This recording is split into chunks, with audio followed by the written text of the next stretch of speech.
Magandang umaga po sa lahat. Luzon, Visayas, Mindanao, kung saan kayong dako ng mundo po, tayo nagbabalik dito sa ating munting channel po, Samuel Soriano TV 29, para mag-discuss ulit ng another coins kung magkano na ang kanyang halaga. Ayan po.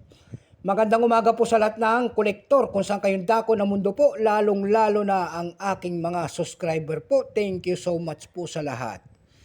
Ayan, magandang umaga rin sa lahat ng senior citizen dyan. Ayan, keep safe po sa lahat and God bless. Maraming salamat din po doon sa nanonood doon sa aking FB page. Ayan, Samuel Soriano rin po. Thank you so much din po. Ayan, babatiin ko lang ang aking mother dyan po sa Dumpay, Basista, Pangasinan po. Ayan, mga Soriano family po. Doon naman po sa parting Isabela po, ayan, sa Monte Quezon, Isabela po, binabati ko po ang lahat ng Ilocano, ayan po. Sa Monte Quezon, Isabela po, ang lahat po ng family Pinto po, ayan. Naimbag Aldaw yu amin, ayan. Diyan naman po sa parting Dumpay, Basista, Pangasinan po, ayan, Masantos, nakabuwasan na si kayo namin, ayan po. May pag-uusapan po tayong barya, ayan po, world coins, ayan po ang ating pag-uusapan.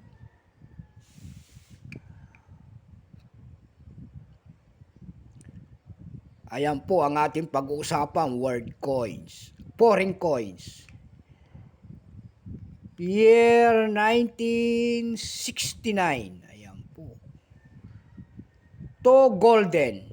Year 1969. Ayan po. Bago tayo magsimula sa ating talakayan, kilalanin mo muna natin siya. Siyempre po, issue po, Netherlands.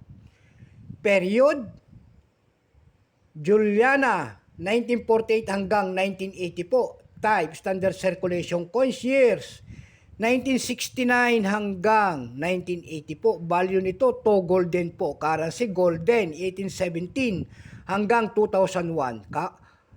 Composition po nito ay nickel brass. May bigat po itong 10 grams, may haba pong 29 mm.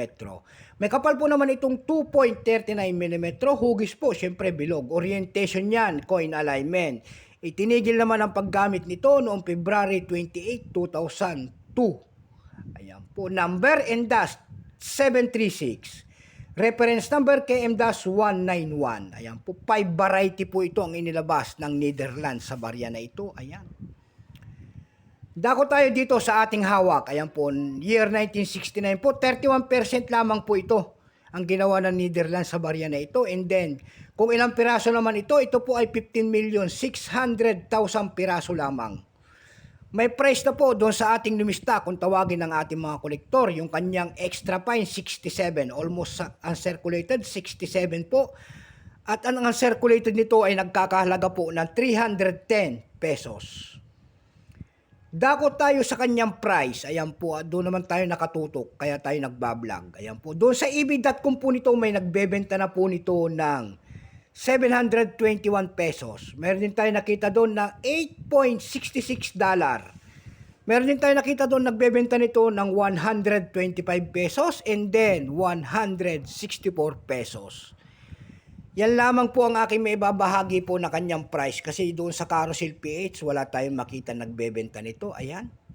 So hanggang dito na lamang po, Luzon, Visayas, Mindanao, kung saan kayong dako ng mundo po. Keep safe po sa lahat and God bless.